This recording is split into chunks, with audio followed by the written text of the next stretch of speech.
Wesh les potes, c'est JD Manga. Aujourd'hui les amis, donc du coup une nouvelle vidéo qui va être assez concise, assez simple. Je me suis dit que pour ceux qui ont envie de jouer les amis à Dragon Ball Fusion World, pourquoi pas résumer un petit peu les règles simplement par rapport au jeu. Vous résumer également par exemple comment commence un match, comment la phase de départ, la phase de pioche, la phase de marquage d'énergie, etc. fonctionne. Donc je me suis dit que j'allais faire une petite vidéo globale sur toutes les règles, on va dire un petit peu que peut avoir au niveau du jeu, simplement. Et ça permettra de faire un petit condensé de tout ce qui se passe dans le jeu d'une manière assez simple, démontrer, je prendrai mon deck ici afin de pouvoir vous le montrer. Et puis voilà quoi, je pense que c'est plus facile pour vous de comprendre un petit peu les règles et surtout de comprendre comment ça se passe en IRL. C'est simplement un petit tutoriel, on va dire ça comme ça. Déjà les amis, pour pouvoir jouer à Dragon Ball Fusion World, il faut un deck. Le deck, les potos, doit être compris entre 50 et 60 cartes. Donc c'est pas en dessous de 50, c'est pas en dessous de 60, c'est pas au-dessus de 60, c'est vraiment entre 50 et 60. Vous pouvez avoir 50, 51, etc. jusque 60. Moi, je vous conseille personnellement de tourner aux alentours de 50, 51 si votre deck a une bonne synergie. Le moins de cartes vous avez, le plus de chances vous avez donc du coup de piocher la carte dont vous avez besoin pour pouvoir gérer une situation. Donc c'est toujours un petit peu comme ça que ça marche chez Yu-Gi-Oh, etc. Mis à part quelques exceptions au niveau de certains decks un petit peu spécial, le but du jeu c'est vraiment d'essayer d'avoir le moins de cartes possible, donc ici 50 pour faire son deck et pour pouvoir tourner assez rapidement. Sachant que très honnêtement au niveau du jeu, le deck s'épuise quand même assez vite, il y a beaucoup de pioches, il y a beaucoup de recherches, etc. Et au fur et à mesure des extensions, on va pouvoir aller donc du coup chercher des cartes encore plus rapidement. Donc voilà, c'est un petit peu par ça qu'il faut commencer. Donc bien évidemment, lorsque vous faites votre deck, il faut choisir un leader. Ici, nous par exemple, les amis, on a choisi donc Gohan. Petit aparté, lorsque vous avez donc votre deck, de toute façon, je vous ferai une vidéo adaptée sur quel sleeve choisir, comment mettre son deck, etc. Là par exemple, vous voyez que j'ai choisi donc du coup Gohan, les amis, et j'ai une sorte de sleeve rigide, donc c'est une case en fait, vous savez, pour les cartes de collection, etc. Et en général, on joue avec ça au niveau du leader. Ça fait un bon son en fait quand vous mettez votre leader là, tac, et on peut jouer. Donc ça évite, si vous voulez, d'abîmer son leader, de jouer juste avec une sleeve transparente des deux côtés. C'est vraiment pour marquer la différence des cartes. Et ça a plutôt son style, quoi, qu'on va dire, les amis, j'aime beaucoup. Donc ça, les amis, c'est le leader, les poteaux.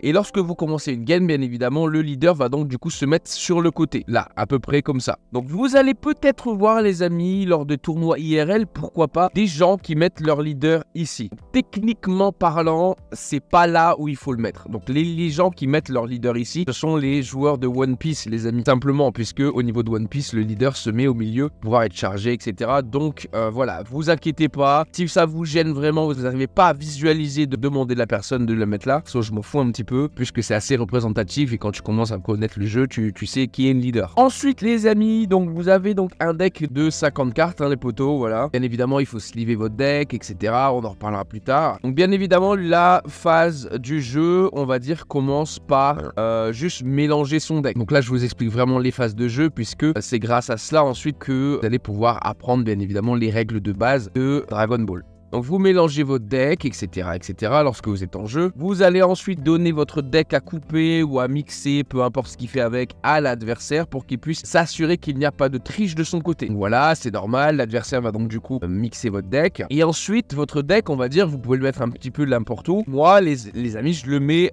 dans le coin ici, au niveau du corps. Donc vraiment l'opposé du leader, si vous voulez, je le mets là. Là, la chose à faire, c'est de maintenant lancer son dé.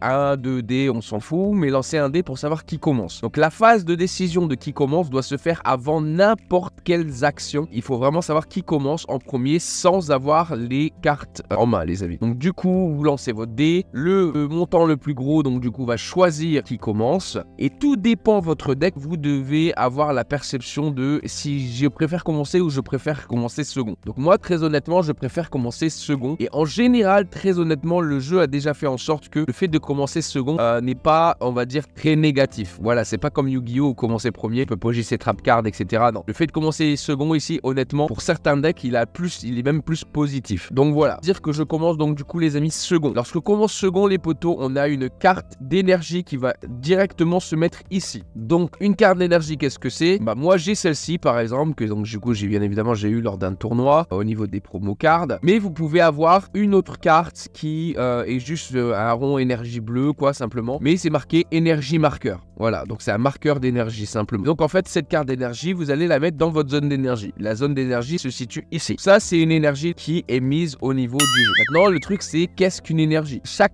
carte, les amis, va coûter de l'énergie pour être jouée. Je vais vous le montrer dans les prochaines phases. Et en gros, vous aurez besoin de cette énergie pour jouer à chaque fois une carte. Lorsque vous avez commencé à jouer, voilà. Là, on a décidé de commencer, donc du coup, second. On va piocher 6 cartes. C'est la main de départ. On a 6 cartes. Et bien évidemment, on va regarder sa main. Il ne faut pas la montrer à son adversaire. Donc là, par exemple, vous avez ma main. Tout dépend de votre deck également, mais le but, si vous voulez, lorsque vous commencez premier ou second, il faut savoir adapter sa main de départ, si elle est plaisante ou pas, pour commencer à jouer, en fait, simplement. Mais moi, je commence second, j'ai un tour 2. Donc ici, on a la C18 qui va donc du coup me faire recycler un petit peu des cartes. Ensuite, donc du coup, on a un T1 et on a une carte d'une énergie 1 qui va donc du coup nous permettre d'augmenter notre attaque. Donc cette main n'est pas nulle à chier, hein, très honnêtement. On a de la pioche ici, on a ici du recyclage, donc ça peut nous permettre de faire quelque chose. Mais c'est pas vraiment ce qu'on cherche, très honnêtement, puisque nous, dans notre deck ramp, on veut commencer par exemple avec la carte de Broly numéro 3 énergies qui va faire ramper de 1. Un deck ramp, voilà, on en reviendra plus tard, mais regardez la description que j'ai faite, donc du coup là-bas de mon deck Gohan, c'est ce que je joue ici, et donc du coup le deck Gohan, les amis, c'est un deck ramp, c'est le but d'avoir plus d'énergie possible, le plus rapidement possible. Voilà, donc en fait le but ici c'est de savoir si je garde ma main ou pas. Ici, vous avez l'opportunité une seule fois de changer votre main. Vous pouvez pas juste changer une ou deux cartes, vous devez changer toute la main et ça se fait une fois. Donc ici, nous allons changer notre main, voilà, admettons, on va mélanger, hein, vous mélangez bien. Vous redonnez votre deck après qu'il soit mélangé, donc du coup, à l'adversaire afin qu'il coupe, qu'il carte, etc., qu'il mélange, blablabla. Vous allez repiocher vos 6 cartes. Voilà. Ici, peu importe ce qui se passe, dans tous les cas, vous devez garder votre main. Donc, vous pouvez tout de suite marquer vos vies. Dans le jeu, vous avez des vies. Les vies, c'est ce qui va vous permettre de savoir qui gagne le jeu. Donc, après que vous ayez tiré donc, votre dernière main, vous allez donc du coup placer les 8 cartes du dessus de votre deck dans votre zone des vies. Simplement. Le moyen de perdre une vie, c'est lorsque votre leader qui est ici est attaqué. Simplement. Donc, on va commencer. Par exemple, nous ici, nous avons retiré nos 6 cartes. Et là, on a une meilleure main. Pourquoi? Parce qu'on a un T1 pour pouvoir donc du coup être joué. On a notre carte de rampe qui va nous permettre d'ajouter des cartes de notre zone d'énergie. On a un boss monster, on a 2 boss monsters. On a une carte qui permet de gérer de manière situationnelle et on a un bloqueur. Ça c'est parfait pour vous le démontrer en plus de ça. Voilà. Quand vous commencez second, vous pouvez piocher une carte. Quand vous allez commencer premier, vous ne piochez pas. Quand vous commencez second, vous piochez au début de votre tour. Ici, je vais donc du coup piocher une carte. Et maintenant, nous allons passer un peu au détail de chaque carte au niveau de la main. Au niveau des cartes, on a plusieurs règles, on va dire, par rapport à Dragon Ball Super Fusion World. Nous avons donc du coup des cartes Battle Cards, hein, vu que c'est en anglais, je vous dis le mot. Donc ça, c'est une Battle Card. C'est une carte qui peut être invoquée, c'est une sorte de monstre ou quoi dans Yu-Gi-Oh! Donc c'est vraiment un personnage que vous pouvez invoquer pour jouer. Et vous avez des extra cards, on va dire ça comme ça. Et donc les extra cards, ce sont les cartes blanches, simplement, qui ne s'invoquent pas, mais qui s'activent pour pouvoir donc du coup, bien sûr, activer l'effet qui est écrit ici. Ces cartes, vous avez un coup dans le coin ici. À chaque carte, vous avez un coup. Donc là, par exemple, si je prends ce Gohan, encore une fois, vous allez voir ici au niveau du Gohan, nous avons un coup ici de 1. Qu'est-ce que cela veut dire? Le coup de 1, cela veut dire qu'il vous faut donc du coup, bien évidemment, une énergie pour pouvoir être joué. On va le démontrer tout de suite en continuant un petit peu le gameplay de démonstration. Dès que vous allez commencer, à chaque tour, pas obligatoirement, je vous le répète, parce que vous pouvez sauter cette phase, mais le but c'est que à chaque début de tour, vous allez donc du coup ajouter une carte de votre main à votre zone d'énergie. Donc bien entendu, tout dépend du deck, mais en général, les decks avec le plus d'énergie ici vont avoir un peu plus de possibilités au niveau du jeu. Mais je vous le redis, cette phase n'est pas obligatoire, retenez-le bien, parce que à certains moments de la game, il peut être très bien plus positif de ne pas engager une énergie, de ne pas mettre une énergie de votre main à votre zone d'énergie, pour pouvoir gérer une situation ou pour pouvoir justement gagner un match. Donc à bien réfléchir si vous devez à chaque fois poser une énergie ou pas. En général, je conseille que entre 1 et 5 énergies, ça se discute pas forcément. Après 5 énergies, tout dépend du deck. Vous pouvez donc du coup décider si oui ou non vous mettez une énergie. Donc du coup, par rapport à cela, là voilà, je peux jouer donc du coup une énergie de ma main à ma zone d'énergie. Là, nous sommes tour 1. Tour 1, nous avons une énergie. On joue 4 Broly comme ça dans notre deck. Ce Broly coûte 8. La logique fait que ce Broly va dans notre zone d'énergie. Voilà. J'ai donc mis du coup ma première carte dans mon premier tour dans ma zone d'énergie. Ensuite, grâce à cela, vous pouvez donc du coup jouer votre premier tour. Pour pouvoir jouer votre premier tour, donc du coup, on va un petit peu expliquer comment engager une énergie pour pouvoir jouer une carte. Et on le fera pas à chaque fois, je vais juste vous le montrer pour Gohan et peut-être pour une ou deux cartes. Le but, c'est de vous montrer comment donc du coup jouer une carte. Ici, comme je vous ai expliqué, le Gohan coûte 1. Nous allons donc du coup engager une énergie. Lorsque vous engagez une énergie, vous pouvez donc du coup marquer l'engagement grâce à ce mouvement. Donc vous passez votre énergie comme ça. Lorsque vous avez engagé votre énergie, vous pouvez jouer votre carte. Les cartes jouées, vous les mettez le plus haut possible au niveau du terrain. Et à partir du moment, les amis, où vous jouez cette carte, votre carte, donc il y a plusieurs possibilités qui peuvent s'appliquer. Il faut lire l'effet de la carte. Du coup, par exemple, ici, l'effet on play. On play qui veut dire donc du coup en jeu, à l'invocation. Donc lorsque vous mettez la carte en jeu, mon Sangohan, donc du coup, a l'effet de regarder les 3 cartes du dessus de mon deck et de choisir donc du coup un Saiyan de cost 5 ou moins et le mettre dans ma main. Je dois révéler la carte à l'adversaire. Pas les 3 cartes que j'ai regardées, mais la carte que je prends. Donc c'est un rechercheur de cartes. C'est comme si vous piochez une carte, mais là vous la choisissez parmi 3 cartes. Les autres vont aller donc du coup en dessous du deck. Donc on va faire l'effet. On va voir un petit peu ce qui se passe. Voilà. Je vais piocher donc du coup 1, 2, 3. Voilà. Qu'ici, vous avez 3 cartes qui ont été piochées grâce à ce Gohan. Gohan dit qu'il nous faut un Saiyan de 5 énergies ou moins et l'a rajouté dans ma main. Donc déjà, le problème ici, c'est qu'on a 8 énergies, 6 énergies. Donc ces 2 cartes-là, peu importe si elles sont Saiyan ou pas, ne marcheront pas. Ensuite, est-ce que ces cartes marchent par rapport à son effet? 5 énergies ou moins, nous sommes bons. Et ensuite, est-ce que cette carte est un Saiyan, simplement? Alors oui, c'est un Saiyan, et type de la carte, vous allez le voir en dessous du nom, ici. Donc vous pouvez voir que c'est écrit Saiyan. Donc vous pouvez avoir plusieurs types, vous pouvez avoir Saiyan, Clan Freezer, etc. Il y a pas mal de types, donc regardez bien ici, parce qu'il y a pas mal de cartes qui combotent comme ça, et chaque deck en général a sa carte de recherche. On montre la carte à l'adversaire, voilà, on lui montre, on a pris celle-ci, et on la rajoute à notre main, simplement. Donc ça, c'est l'effet de Gohan. Les 2 autres cartes vont d'une manière aléatoire en dessous de notre deck. Remémorez-vous bien les cartes que vous mettez en dessous de votre deck, puisque pour l'instant vous n'allez pas pouvoir les récupérer sauf si vous utilisez tout votre deck, mais c'est assez rare quand même. Donc repérez bien ce que vous avez mis en dessous de votre deck pour ne pas espérer piocher ces cartes, puisque ça peut être très stratégique et ça peut être très déterminant dans une game. Si vous jouez par exemple que 2 cartes comme celle-ci et que vous en mettez une à la fin de votre deck, vous savez que vous n'allez pas leur piocher.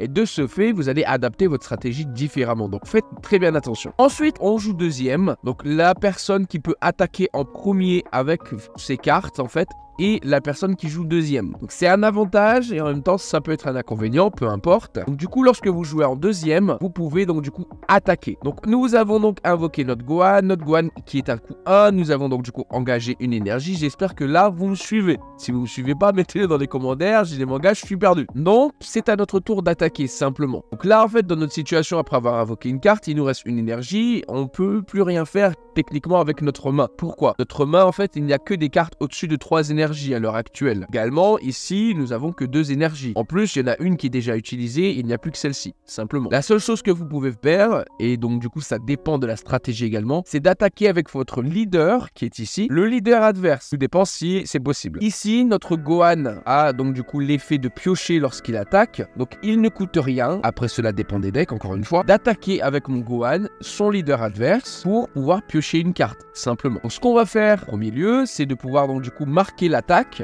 Lorsque vous marquez l'attaque, vous mettez donc du coup pareil que l'énergie, votre carte comme ça, et vous déclarez votre attaque. Donc Sangohan, attaque leader. Lorsque vous allez déclarer votre attaque, ici l'effet me dit que lorsque j'attaque, je pioche une carte. Avant toute chose, on pioche sa carte. Nous avons attaqué avec notre Gohan, le leader adverse. Admettons que le leader adverse, voilà, tac, est une carte de bloqueur sur le terrain. Il y a des bloqueurs 1 d'énergie, il n'y a pas de souci.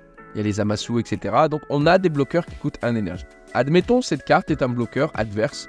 Mon Sangohan attaque son leader adverse. J'ai le choix, avant même les 2 phases là que je vais vous expliquer, la phase de combo pour nous et la phase de combo pour l'adversaire, nous avons le choix d'abord de décider si nous allons bloquer ou pas. Donc si l'adversaire décide de bloquer mon attaque, donc ici 15 000 contre son leader 15 000, il n'a juste qu'à engager, à déclarer qu'il bloque. D'abord, il faut déclarer que vous bloquez et vous engagez donc du coup votre carte pour montrer que vous avez bloqué. Ici, je résume, j'ai attaqué avec mon Sangohan le leader adverse. Le leader adverse n'a pas envie de prendre une vie puisque je suis à 15 000 contre 15 000. Il n'a pas envie non plus d'utiliser de cartes de sa main. Il veut pas combo. Il va donc du coup dire je bloque, j'engage mon bloqueur. Il y a 20 000, que fais-tu? En gros, c'est sa question. Que fais-tu maintenant? Voilà, à partir de ce moment-là, les deux phases vont rentrer en jeu puisque là maintenant nous sommes vraiment en phase de battle. Puisque notre adversaire est fixé. Donc notre Gohan doit attaquer obligatoirement cette carte. Donc ici nous avons donc du coup une phase de combo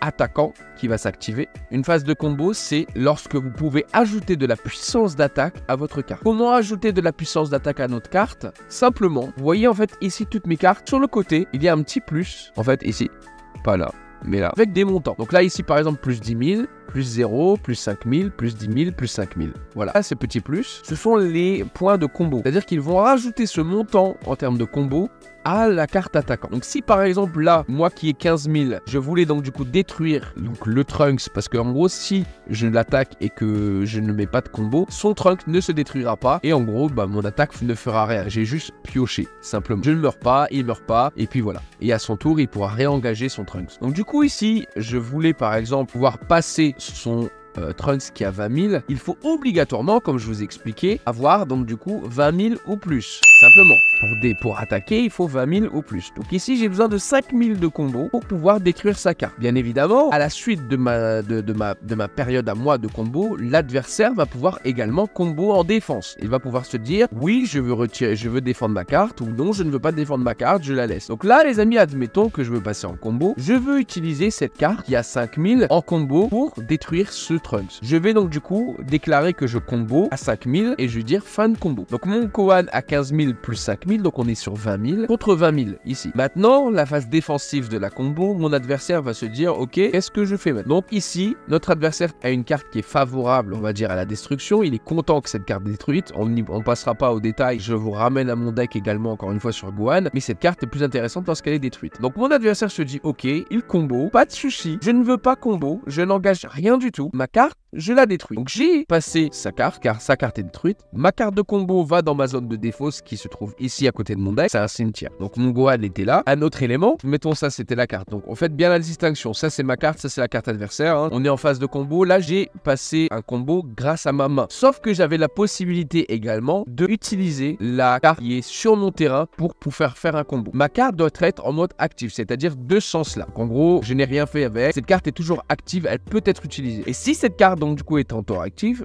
là j'aurais pu dire ok, combo, je n'utilise pas de carte de ma main, je vais utiliser mon Gohan pour ces 5000 que je mets en phase de combo, simplement, voilà, ici. Et là, j'aurais été dans la même situation que tout à l'heure, 15 000 plus 5000, 20 000. Et la même situation que tout à l'heure, le Trunks est détruit et ma carte de combo va au cimetière. Je n'ai plus mon Gohan ici, mais sa carte est détruite également. Bien faire attention, bien gérer les mains, bien gérer les cartes actives, passives, etc. Mais c'est un petit peu le but de la combo, c'est que vous pouvez comboter avec votre main, mais aussi avec vos cartes actives sur le terrain. Voilà les amis, admettons, nous avons donc du coup fini notre tour, hein, on a comboté, on a pioché avec notre Gohan, on n'a pas grand chose à faire, hein. Notre main n'est pas folichonne hein, pour l'instant, bah elle est très bien, mais on peut faire grand chose, hein. Donc c'est le tour de l'adversaire. Ok, on reste comme ça. Donc l'adversaire donc du coup va rentrer dans sa phase, pareil, il va donc du coup rajouter une carte ici, il va donc du coup par exemple ajouter un monstre ou une carte, exactement, pareil que nous l'avons fait, et admettons que notre deck donc du coup soit favorable à la prise de vie, il va donc du coup pareil nous attaquer 15 000 contre 15 000. Comme je vous ai expliqué, hein, si je n'ai pas envie de prendre de vie, s'il ne déclare pas de combo, je peux combo par exemple pour être à 20 000 en défense et protéger ma vie. Mais si je laisse passer son attaque, donc 15 000 contre 15 000, l'attaquant a toujours l'avantage, je perds une vie. Là, il m'a attaqué, je perds une vie. Pour perdre une vie, vous prenez une des 8 cartes qui est là, vous prenez votre carte et vous l'ajoutez dans votre main. Et là, par exemple, voilà, j'ai une carte de plus dans ma main et l'adversaire ne fait plus rien, donc c'est à mon tour de jouer. Il m'a attaqué une seule fois, il a pioché, maintenant il ne fait plus rien. Début du tour prochain, piochez votre carte, les amis. À chaque début de tour, vous devez réengager,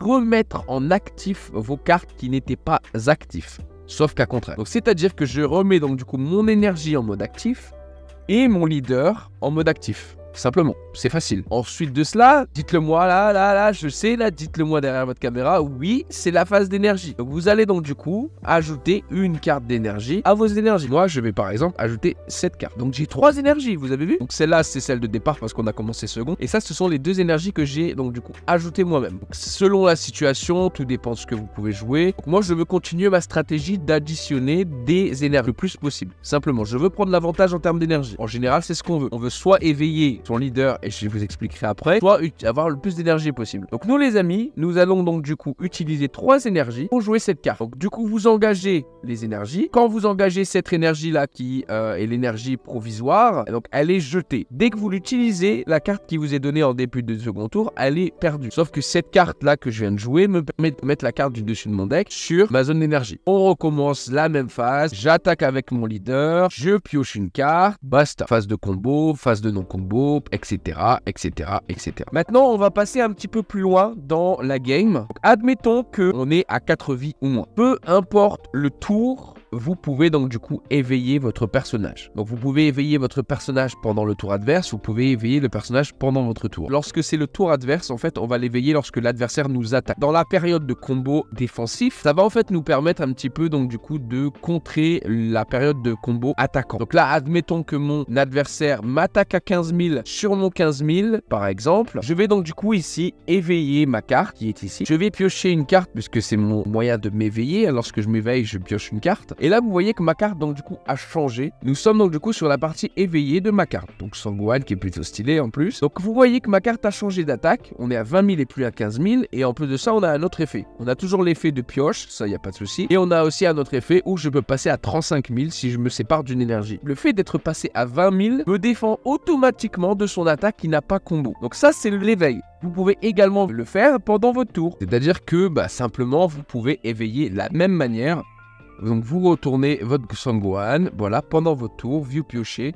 Et pareil en période d'attaque, etc. Mais au final, ça n'a aucun but, donc faites-le quand vous voulez au niveau de votre tour, c'est pareil, simplement. Est-ce qu'il y a d'autres choses qui sont intéressantes à voir en termes de cartes? Je vais vous montrer simplement les cartes qui sont intéressantes au niveau du jeu. Et si je dois mettre en situation, je mettrai en situation pour que vous puissiez comprendre plus rapidement. Donc nous avons des cartes avec différents effets. Donc ici, rapidement, c'est le plus simple. Nous avons une carte qui nous dit on play. Je vous ai déjà expliqué on play. Donc c'est comme le Guan de tout à l'heure, c'est lorsque vous jouez la carte. Ensuite, et on a le terme when attacking. Donc when attacking, c'est lorsque vous attaquez simplement. Et l'effet qui suit cette carte va donc du coup se déclencher seulement lorsque vous attaquez. Pour marquer l'attaque, je vous ai déjà expliqué, on passe du mode actif au mode passif et on déclare sa cible. Et ensuite, on passe dans les phases.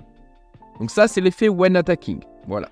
Assez simple, j'espère que vous avez compris. On a donc ensuite ce genre de carte-là, par exemple le Gigantic Météore de Broly, qui est écrit Active Battle. C'est une carte à utiliser en période de combo attaquant ou combo défensif, pas de souci. C'est une carte à utiliser dans la zone de combo, pas tous bien évidemment, mais il faut payer une énergie. Donc n'oubliez pas l'énergie parce qu'il n'y a pas de petit plus ici, c'est vraiment un effet, une carte. Donc il faut une énergie qui est non activée pour pouvoir jouer cette carte lorsque vous attaquez ou lorsque l'adversaire vous attaque. N'oubliez pas. Active Battle, les amis, vous pouvez donc du coup l'utiliser lorsque votre adversaire vous attaque ou lorsque vous attaquez dans la période de combo attaquant ou la période de combo défensif.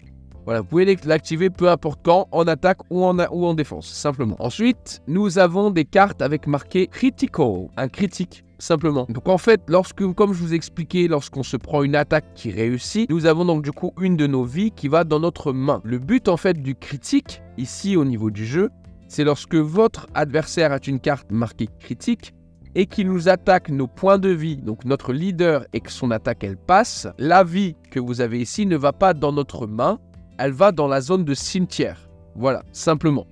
Donc c'est écrit dessus, mais comme c'est en anglais, c'est un peu compliqué. Donc un critique, lorsque ce critique nous enlève une vie, la vie qu'il nous enlève ne va pas dans notre main, mais va dans notre cimetière. Elle va au cimetière, c'est vraiment un très très gros désavantage. C'est ça le problème. Ensuite, on a une autre type de carte. Ici, vous avez Active Main. C'est un effet que vous ne pouvez activer que durant votre tour. Peu importe quand, on s'en fout. Il y a toujours en fait une main qui arrive. C'est-à-dire que vous devez donc du coup jouer la carte et vous pouvez choisir, c'est pas obligatoire, hein, vous pouvez choisir d'activer votre Active Main ou pas et de faire son effet. Donc vous pouvez le faire au début de tour, hein, vous pouvez invoquer votre carte, vous pouvez faire Active Main, faire l'effet, ensuite vous pouvez commencer à attaquer, etc. Ou vous pouvez le faire également à la fin du tour. vous pouvez invoquer votre carte, vous pouvez attaquer votre carte. Lorsque c'est la fin, active main, j'active son effet, etc. Et il y a beaucoup de possibilités avec les active main, mais il faut juste se rappeler que c'est pendant votre tour, simplement. Ensuite, tout à l'heure, il y a marqué des cartes auto. Donc ce sont des effets qui s'auto-activent, c'est-à-dire que c'est techniquement obligatoire. Automatiquement, vous devez résoudre cet effet, simplement. On peut également voir le fait que ce soit obligatoire par l'oubli et la non-présence de certains mots. Hein, c'est un peu difficile à décerner lorsqu'on n'est pas bilingue, lorsqu'on ne parle pas anglais. Donc par exemple ici, c'était clairement écrit en fait, lorsque cette carte est jouée ou lorsqu'une carte est placée de votre zone d'énergie à votre cimetière, ajoutez la carte du dessus. Il y a d'autres cartes qui vont écrire can. Can en anglais, ça veut dire pouvoir. C'est-à-dire que au lieu d'être marqué ajouter, ça va être marqué vous pouvez ajouter. À partir du moment où c'est marqué vous pouvez ajouter, ce n'est pas obligatoire, c'est-à-dire que vous avez le choix. Pareil pour jusqu'à, c'est-à-dire qu'il y a des cartes qui vont vous dire, vous pouvez donc du coup en jouant cette carte, prendre jusqu'à une carte de vos points de vie, la mettre dans votre main. Ce n'est pas obligatoire, faites attention, simplement, parce que ce n'est pas obligatoire. Donc si par exemple il vous reste 2 vies, que vous voulez jouer une carte, mais cette carte elle vous dit vous pouvez prendre une carte d'énergie, et votre adversaire vous dit hey, ton carte d'énergie là, tu lui dis hey, Coco, jusqu'à, ça veut dire que tu peux en prendre 0. Vous avez compris? Donc faites bien attention aux termes, et ça fera, je l'expliquerai aussi dans une autre vidéo. Ensuite les amis, nous avons donc du coup la carte double strike. C'est facile, c'est que comme je vous expliquais tout à l'heure, lorsque vous attaquez votre leader adverse avec une carte, vous allez donc du coup lui enlever une vie si votre attaque passe, si votre puissance est supérieure à la carte que vous attaquez, donc le leader. Il y a des cartes comme celle-ci qui ont double strike, et double strike c'est simplement qu'au lieu d'enlever une vie, vous en enlevez 2. Donc ce sont en général des grosses cartes, ce sont des cartes qui sont des finishers, et vous allez pouvoir gagner des matchs avec ça. Donc voilà, ce sont des tech cards on va dire.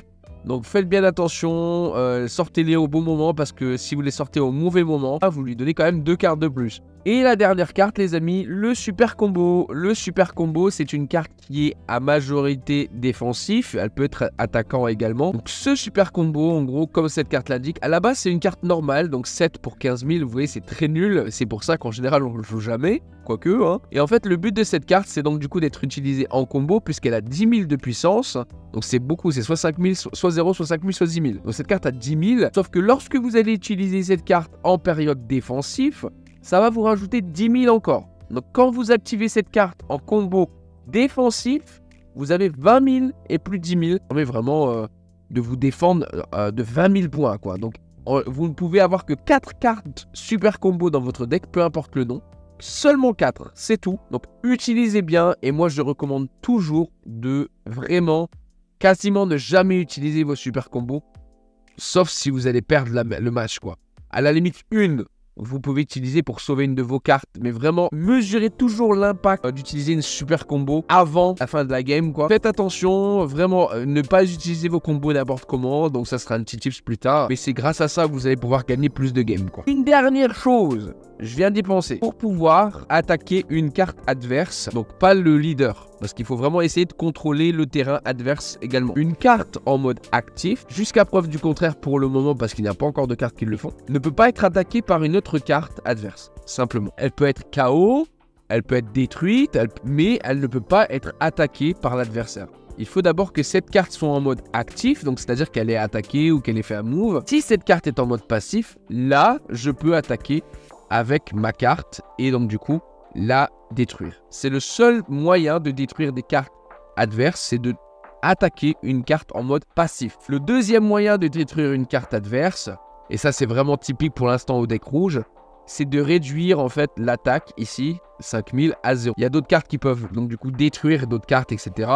Voilà, c'est l'effet en fait, je vais pas tout vous expliquer, mais par exemple ce Vegeta, j'ai juste à me séparer d'une carte de ma main au cimetière et je peux donc du coup détruire. KO une carte, c'est la détruire, simplement la mettre KO. Et donc je peux détruire une carte avec un coup de 2 ou moins. Donc ça c'est aussi un autre moyen de détruire une carte.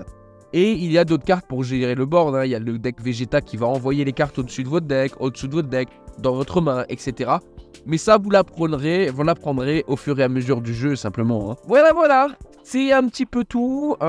Si je me rappelle d'un truc lorsque je fais le montage, bah, je le rajouterai. Et si j'ai oublié un truc et que je le rajoute pas, mettez-le moi dans les commentaires. J'ai essayé de faire le plus concis, de faire le plus clair possible. J'essaierai de le rendre le montage un petit peu plus clair. Mais voilà, j'ai essayé de donner mon max pour vous faire comprendre en mise en situation, ça peut être sympa, plutôt que juste faire de la théorie. Et puis voilà les amis, merci encore d'avoir regardé cette vidéo. Restez connectés pour les vidéos astuces, etc. Pour gagner plus de matchs, bien évidemment. Et on se retrouve donc du coup très bientôt pour une nouvelle vidéo sur Dragon Ball Fusion World. Allez, salut les potes.